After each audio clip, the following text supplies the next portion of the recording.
antibiotic na tutuyin maagad yung sugat. Huh? So, ganun kalupit ang malunggay. So, kung titan lang natin, si Giancarlo Santa Ana, isang premature baby, 3 days ang taning ng doktor mamamatay. Kaya, nang luna, kumuha siya ng first Vitakas, tinigla sa isang basong tubig na maaligamgam. Kumuha ng cotton balls, then, isinawsaw yung cotton balls, ipinalasang kay Giancarlo. Lumasak naman yung bata. Ibig sabihin, good side, tuloy-tuloy gusto niya mabuhay. Every 30 minutes, pinapalasak. Kaya mga good news, habang tumatagal, lumalakas yung bata. Ang maganda, so habang tumatagal, yan, si Giancarlo, natulungan. Lumakas yung katawan, lumakas yung immune system. So ang maganda, ngayon si Giancarlo ay 50 years old na. Ang malapit, istalar ng company. Yeah. Sa mamangay ka lang yan. Yan yung isa na pinaka... Mama, wala ko yung posible. Wala ko wala 100% na tutok. Kaya wala nyo lang po yung mga nasa kaya natay na dasal.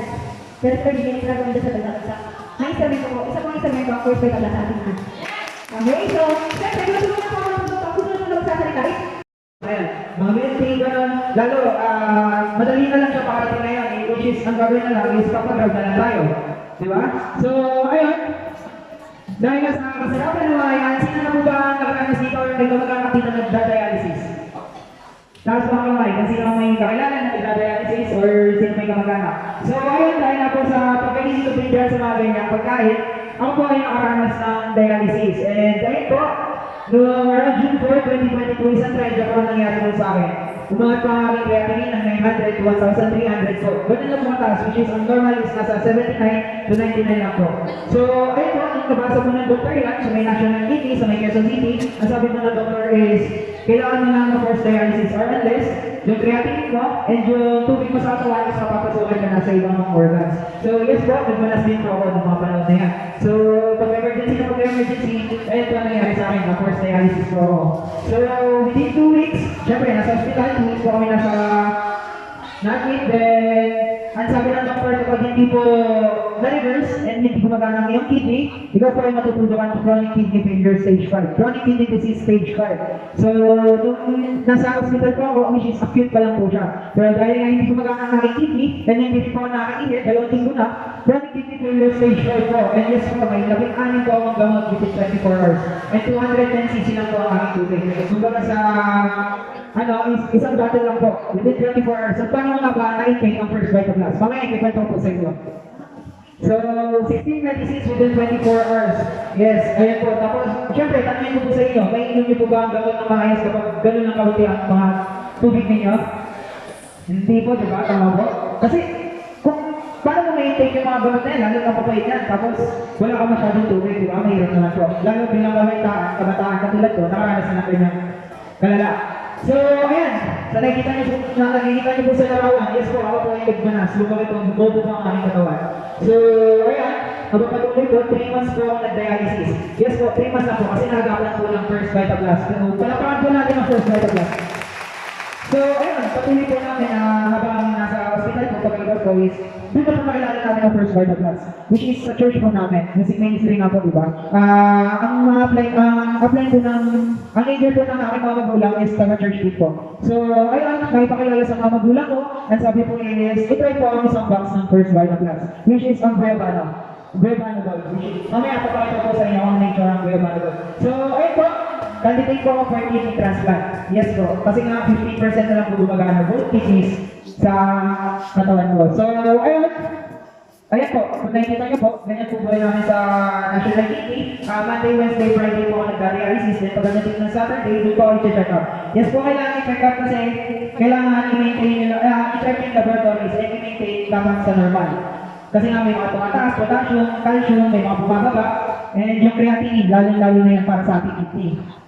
So, ayan, ang unang box na na-intake ko, which is ang Brevano Gold ng first Vitakas. And dahil hindi ko pa naubos yung isang box na yan, pero nagkaroon na kagad ng resulta. Diba, sabi ko nga po sa inyo, 2 weeks po ako hindi nakaihi. Pero dahil sa first Vitakas, ayun po, isang miracle po na nailabas ko po, by night writing, as in madaling araw. So, palakpakan naman po natin ang first Vitakas. At kung gano'n ba ang first Vitakas. So, ayan, hindi lang po kuya bata dahil nakita na po namin ang kagandahan and isang miracle na po ang nangyari sa akin. Noong nakainom po ako ng first Vita Plus, isinasabay po namin ng 16 na gamot, hindi po namin naitigil yun. Ano sabi po na, hindi po alam ng doktor na naghintay kami ng first Vita Plus, which is, naitago po namin siya noong una. Pero dahil na nakita na namin ang kagandahan, ito, alam na rin po ng doktor. And then sabi ng doktor, vitamins na pala to. Sabi niya, pwede mo na inumin to. So, alam naman natin na ang herbal sa kanila is bawal. Kasi ang pinahawakan nila is synthetic na gamot. So, ayun.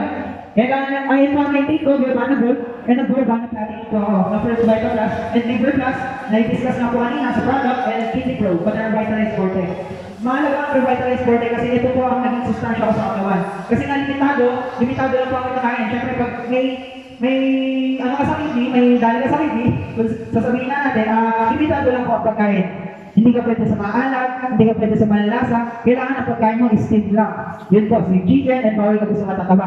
So, ayan, ang Revitalize Forte po, ang first Vita Plus ang naging sustansya ko sa katawan and naging vitamins ko sa katawan. Kaya pala pa naman po natin ang first Vita Plus. So, ayun, habang tumatagal, tuloy nintay ng first Vita Plus. Alam niyo ba, ang gamot ko ay unti-unti na. From 16 hanggang sa naging 8 na lang.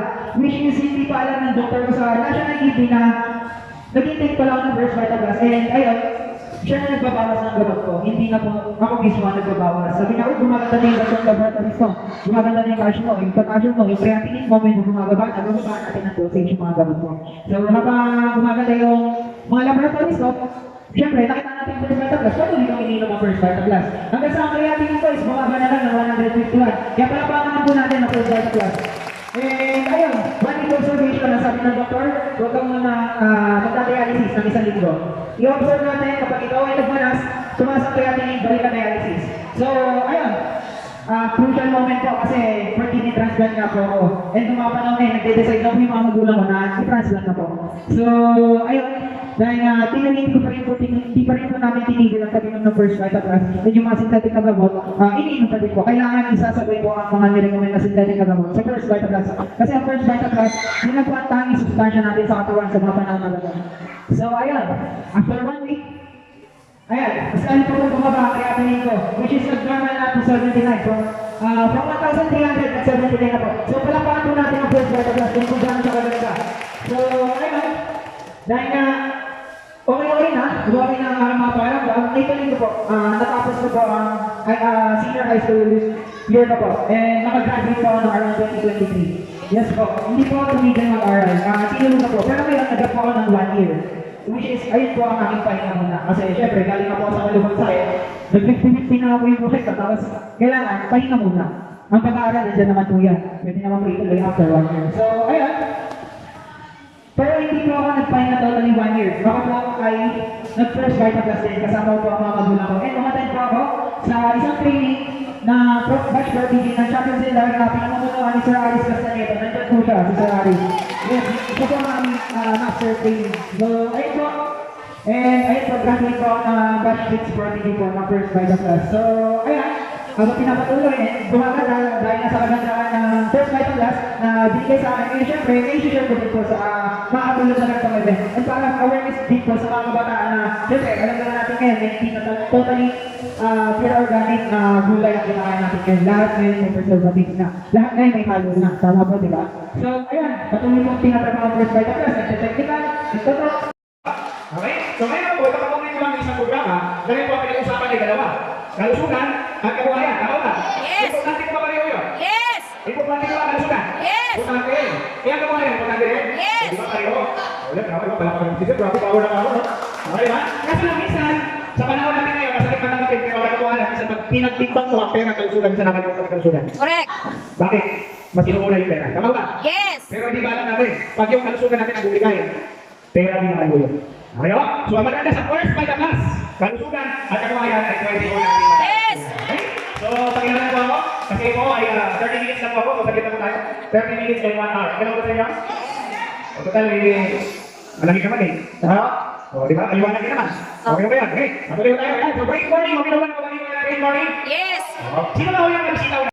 na lang siya 10,000 natin dahil maliit kasi nakita ko mas malaki ang pwede kong makuha. Okay? Ito, sideline, 30,000 isang buwan.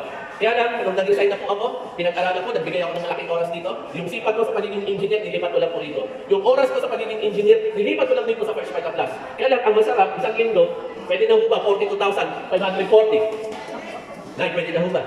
Isang linggo. Malaki, maliit. Ma'am, gusto nyo ba? Di ba? Ayan yung isang halaga ng isang 8,999 ko. Ma'am, alin ang gusto mo? 8,999 o yung 42,000 ba? Kaya alam kung hindi ko siya gagawa ng paraan yung 8,999, ma'am, hindi ko siya makukuha. Yes. Nakukuha? Kaya lang, ang masarap, ma'am, meron pang kasunod 33,890, pwede na mo ba? Isang linggo. Pwede na mo ba? Yes. Ano na, pwede na mo ba? 2,790, isang linggo. Yan ang kapalit ng isang 8,999. Kaya nga, kung ako natakot, kung ako hindi sumubok, sigurado mas malaking pagsisisi ang ngayon. Ang nararanasan ko, bakit? 62,000, sabi ko nga, hindi ko kayang kitain na ng isang linggo. Kahit nga ho isang buwan, hindi ko kayang kitain na sa pagiging engineer. Nakukuha mo ba? Nakain wala dito, ibibigay natin. Yung unang 5 ha? Pero yung susunod na 5 huli, yung mga nandito na. Okay po ba sa inyo yun? So, syempre kapag natin kayo, kasi kayo po yung nagtyaga, naghintay, at nakinig dito sa magandang balita. Okay? Parang ayaw niyo po. Siyempre, ano din tayo, blessing din para sa iba, di ba? Ayan, so bumunod na po ako ng 5. Hinalo ko na po ha, hinalo ko na. Ayan na. Una. Ayan. Marilyn Casamena. Samena. Ayan na. Di ganang jacket yan si ma'am. Ma'am, eto po ang iyong bugas. Bahala ka na sa ulam. Ayan, picture muna si ma'am. Palakpakan naman natin si ma'am. Ayan, so. Ayan, so. Congratulations, so. Tagalawa ka dyan, ah. Rochelle Gervasio. Sino ba yung sponsor nito? Si Ma'am Tess Albao. Halo.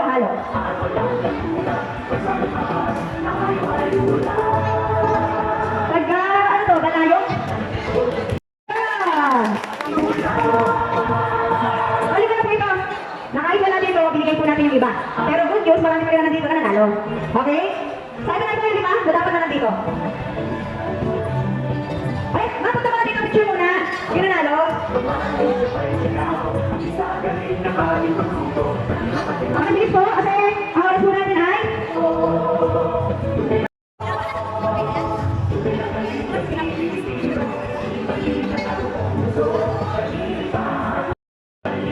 Rolando Rivera, Binangon na Rizal. Cover, ang guest ni Ma'am Tina. Bibigyan natin si Winwin Lucido.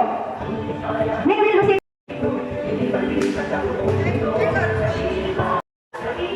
Ayan. Congrats, palakpakan naman natin sila. Ha? Picture mo tayo sa kanya anong sarap po ng mga nagan. Okay. So, ba't wala ni background music? 1, 2.